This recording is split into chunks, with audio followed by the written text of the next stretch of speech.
Kung yung Save the Queen lang ha, komentan ko na lang yan siya, ma'am. Kasi ano mo ma'am, walang gumagawa ng operation na sasabihin niya kung ano yung objective ng operation niya. Let's say for example, ang operation ko ay Save the Queen. Napaka-obvious naman siguro nun na parang tipong ang aming operation ay to make sure that she becomes president and ang pangalan ng operation namin ay Save the Queen. Parang walang tanga na operator na ipapangalan mo sa operation mo ay kung ano yung objective mo. So, pag-iisipan ko ma'am, pag gusto kong makipag-away, siguro, ako ma'am. Pero sa ngayon kasi sabi ko kay JC, parang, sa January na lang makipag-away kasi nga sobrang busy talaga yung Thanksgiving ng 89th anniversary. And ito din yung introduction namin sa 90 years ng OPP. Siya sa sunod na pagdinig ng House Quad Committee sa November 15 sakaling imbitahan siya.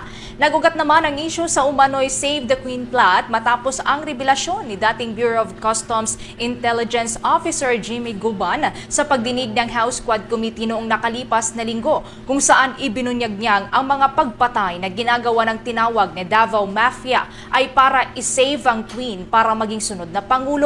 Isiniwalat din ni Guban na parte ng conspiracy na ito ang kapatid ni Vice President Sara na si Davao City Representative Paulo Polong Duterte at asawa ni Vice President Sara na si Mans Carpio. Bagamat hindi naman partikular na pinangalanan ni Guban ang kanyang tinutukoy sa kanyang statement sa mga naunang pagdinig ng komite hinggil sa Save the Queen plot nang usisain siya ni Zambales Representative Jay Cungon kung ang mga Duterte ang kanyang pinatutungkulan dahil kailangan pa niyang ayusin ang kanyang affidavit at dahil seguridad ng kanyang pamilya. Yung the Quadcom chairs are already contemplating since last week to move the scheduled Wednesday Quadcom hearing, no, for several reasons. First reason, yung aming mga if you recall, no, lagi namin sinasabi kapag may mga witnesses, we want them to execute affidavits. Number two, even if they have executed their affidavits, we will have to vet them. No? Meron pong legal team ina-assist ang Quadcom to interview yung aming mga because marami po ang gustong magsalita. Marami po ang gustong magbigay ng testimonya. Ang aming pong palagay, kailangan aralin namin, no? Kung sino ho yung aming iharap doon sa usapin ng EJK, doon sa usapin ng drugs, at syempre doon din sa usapin ng Pugo. Now, because of the several witnesses who wanted to give their testimony before the Quadcom, we decided that we should maybe interview them all first. Tingnan namin, sino ba yung mas credible doon? And it will take a lot of time, no, para sa amin. So we decided that before we set this meeting, again, no, kailangan kumpirmado na kung sino yung ating ihaharap. Sino yung mga witnesses na pwedeng magbigay ng kanilang salaysay na ika nga ay may credibility. Kasi gaya nung sinasabi ko sa inyo noon, marami yung gustong tumistigo. In fact, umabot pa kami sa punto na yung isang gustong tumistigo, pagkatapos siya magbigay ng kanyang affidavit, ay umabot kami sa punto na kailangan pa namin ipasuri siya sa psychiatrist, no? Ipasuri siya through a polygraph test sa Camp Crame, no?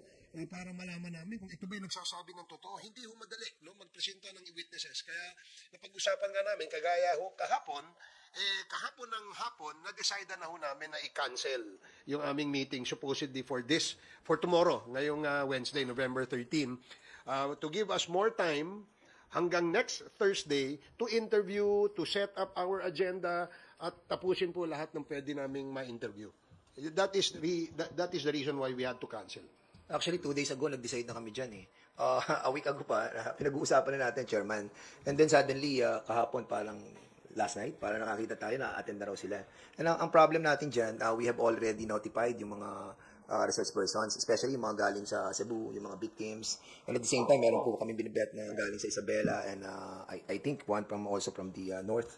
And suddenly, naka-receive tayo ng mga ganong pronouncement that he will be attending. But of course, hindi pa naman po yun official na galing po sa former president that he will be attending on tomorrow's hearing. Unless and until that we have received any copy from him, then most likely. But it's hard to na makapag-ano na po tayo tomorrow because yung pronouncement and the invitation to other resource persons were already been cancelled. Dagdagan ko lang yung sinabi ni Kong Dan. kahapon pa na-cancel na namin yung aming hearing eh. At 6:30 p.m., the Quadcom chairs have already informed the Secretariat to send out notices to all our members and to all our invited resource persons na hindi po hindi po natin matutuloy yung ating hearing ngayong Wednesday, no? At all these notices via email, via digital and Viber notices, pinadala na ho yan kahapon pa lang. And wala ho kaming wala ho kaming confirmation pa kung sino yung a-attend eh. Wala naman ho nagsabi sa amin na may a-attend na sa Wednesday because as early as yesterday, we have already sent out cancellation notices. Kaya wala namang nagulat lang kami ngayon na mayroon palang gustong umattend, no? Welcome naman po yan sa atin. Kaya lang, na-cancel na po natin. And just to let everybody know that we have already postponed it for November 21st, Thursday next week. So lahat po ng inimbitahan namin na kinancel namin, ay iimbitahan ho namin ulit. Nang sa ganoon, mahaba-haba ho yung inyong preparasyon, mahaba-haba yung oras para maka-attend dito sa aming Quadcom hearing sa next. Mr. Chairman, baka iniisip ko rin during politically motivated. Actually, yung Blue Ribbon Committee, gusto lang makita kung ano yung totoo at yung katotohanan kung paano ginasta ng opisina ng Vice President, ng Office of the Vice President, yung kanyang confidential fund, at saka kung paano ginastos ng Department of Education sa pangunguna ni VP Sara, yung kanyang confidential fund din. At sa totoo lang, nalulungkot ang committee dahil kung sino yung mga taong involved, katulad nila Acosta at saka yung kanyang chief of staff, hindi pinapapunta ni Vice President Sara dahil sila naman talaga yung may responsibility regarding doon sa confidential fund dahil siya yung disbursing officer. At sana wag niya nang pagtakpan kasi nga tama naman si Chairman Joel na parang nagkakaroon ng cover up kung sino yung mga taong wala namang kinalaman, yun yung pinapapunta nila. Samantalang yung mga taong may responsibility regarding dun sa kung paano ginastos yung pera ng ating pamahalaan, yun yung hindi niya pinapapunta.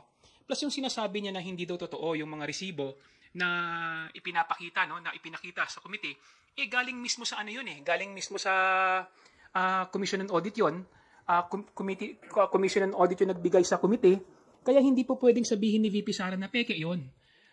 Katulad ni katulad ni Mary Grace Piatos, sila ang naglagay ng pangalan doon.